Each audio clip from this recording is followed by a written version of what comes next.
So my name is Viren Kanyal. I'm an alumni ex-student of Aberdeen. So I did my master in finance.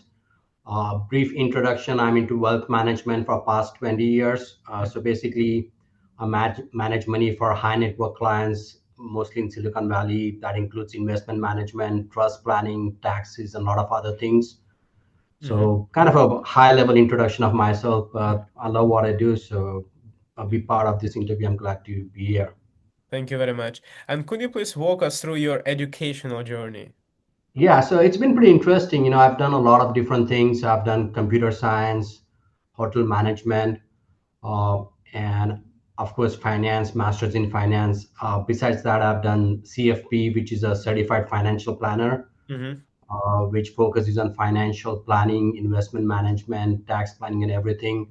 So a mix of different things. But I'm glad where I am now because my role is pretty interesting. You can do wealth management, know about clients' portfolio. It's part finance, but it's Yeah. also part knowing the clients and looking at the bigger picture.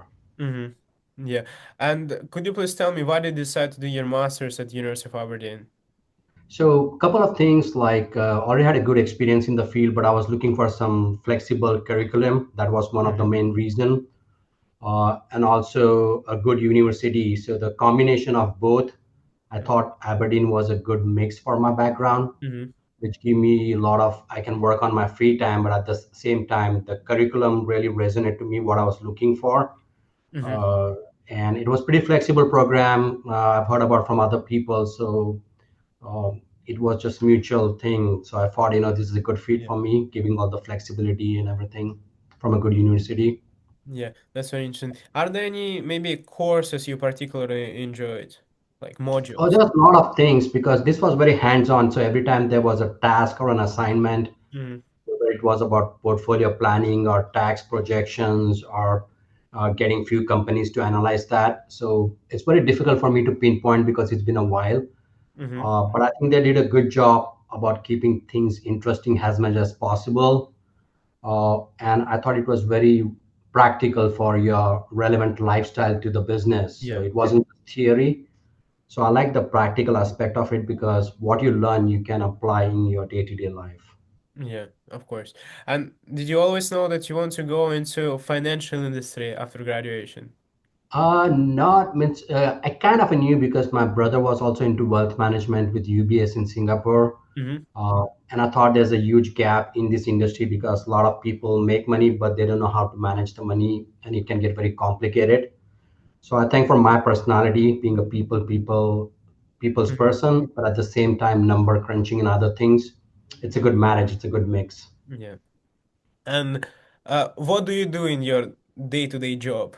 So, Yeah. So are your yeah, responsibilities? good question. So day-to-day life, I normally take care of really high net worth clients. Hmm. Millionaires, billionaires in Silicon Valley. So my day-to-day job is to figuring out their portfolio, want to make sure their trust is in place, their taxes. So I have a team of specialists. So my Hmm. job is to understand them, their family dynamics, and bring all the specialists together and just basically address all their needs to finance, how they can make their life easy by providing my expertise. Yeah, that's very interesting. And if you had to kind of summarize your career, what would be key milestones in your journey?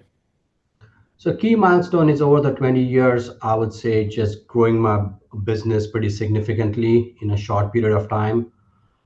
Part is because of my skills also, and the wealth in the Silicon Valley has grown 10x. Hmm. So being in top of the game, being proactive, just focusing on day in day out, on my clients and improving my skill set. So there's a lot of milestones. Due to some reason, I can't give you the exact numbers, but it's been pretty significantly grown over the Hmm. years. And what's your advice? How, if our students go into your industry, what's the best way to treat and approach clients and how to win the clients, how to get them? Yeah, so you have to understand, like at the end of the day, it's all about trust. You Yeah. meet your clients, they're not going to hand over the money at the first time. So you have to develop the trust with them, do the right thing, and Yeah. also be genuine about them, know about them, their family, the family dynamics, what their goals are, and not just look at the sales, but taking a step back and really understanding good about them. So you have to invest a lot of time and energy into them. But I think if you have that focus of doing the right thing by the clients, taking the time, I think the rewards are really good in the future. Interesting. Interesting. And what would be your advice for students who are looking to get into in the industry? How to get started? Right. So the good question. So I would say like this industry is pretty big. You Yeah. can do portfolio management, you can do portfolio analysis, can be a lot of different things within the industry analyst. But you have to figure out what's really resonant to you. Are you just a number person, just want to be behind the scene and just crunch the number Hmm. or do portfolio analysis? Do you like to interact with people?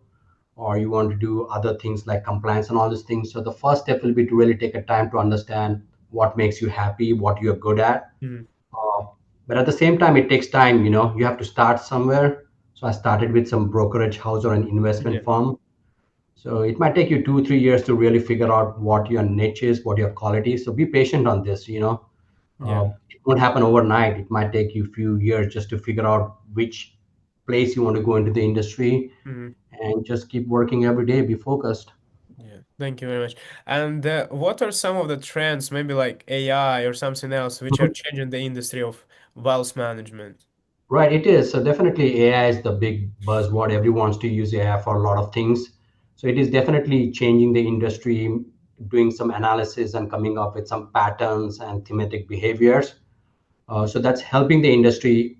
I don't think it's going to change the take out from the people of the industry. It's it's, Hmm. it's additional tool, I think, because at the end of the day, people do need to communicate with one-on-one with a person they can trust.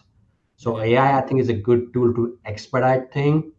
Hmm. uh, might take some entry level jobs, but for the most part, I think it's a good tool. So I think it's helping the industry overall. Yeah. Thank you. And what would you say was the proudest moment in your career? So proudest moment in the career is like to figuring it out, like how much progress I can make in a decade, in 10 years. Yeah. Because once you start off, everything seems so big out in a distance. But over the things, just like money compounds, so does your efforts and everything compounds. So to be at a stage where you are really set in this business and among Hmm. the top tiers. So it's not a one proud moment, but a collectively efforts of seeing the business grow 10x or 10 years. So I think that's a good fulfillment. Yeah. And well, a lot of students they are struggling with stress, yes, and whether due to academia or something personal. What's your advice how to deal with stress, how to navigate it? Yeah, I mean, so I think stress is just part of your life. If you use it in right way, it can help you to expand and grow. So I try to mix things up, watch TV, sports, meditations. It's a combination of everything, because I think if you just focus on just work and all this thing, the productivity is not good. So you have to figure out what your passion is besides your work. Maybe you like certain types of sports or going for a walk or a run. Mhm. Ideally, incorporate some kind of a meditation, because that will help you go to the next level. Otherwise, it can be a challenging place. Yeah. And would you say networking is important in your industry? So I think the industry is to be on top of everything what's happening in the world. Uh, but in my particular role as a financial advisor or wealth Hmm. management, I think the human skills is really important that people sometimes tend to forget. Because if you really spend time on knowing a client or some individual, know what's important to them, taking a step back on a personal level, once you develop the trust, everything else flows out really well. So I think the human skills is the most important, and to be as honest and genuine Yeah. as possible. And what's your advice for students how they can utilize networking and benefit from that? So I would say like they should start up maybe some kind of an internship, or you're doing, at an early stage, if some Mhm. brokerage firms or banks, just do any kind of a job, even if it's entry level, to know about the industry. Yeah. uh, just develop the contacts through other means of mechanism, but be bold and don't be afraid to speak in front of people and find to get the connection, because sometimes we don't speak out, and you'll be surprised that a lot of people wants to help you out. So just be in the market area, whether it's through other tools, Mhm. LinkedIn, social media, everything, just put outside, put yourself out there. And thank you for the advice. And are there any books or podcasts you would recommend for our students? It might be career or non-career related. Maybe some books just motivate or inspire you. Yeah, there's a lot of books, just going to the foundation. I'm not coming in top of the world, but one of the things I was reading was the old book called Greatest Salesman in the World. I think was very powerful by Oak Magdino. But all the old classics, I always do something to learn about business and personal growth because I think those are tied up together. Yeah. So each day, maybe spend at least half an hour or 1 hour reading or expanding yourself to know what's out in the world. Because at the end of the day, it's your personality that's helped you grow in the Yeah. world. If people like you, people trust you, then rest of the things are fairly easy. And the last question is, what advice would you give to your younger self? To my younger self, okay, my younger self, I would say like, things does take time to build up. So don't get discouraged, just be open mind and just build a strong character of helping people, learning new things. Just be kind to people and focus because over the times things will compound and you will do well for the most part of your life.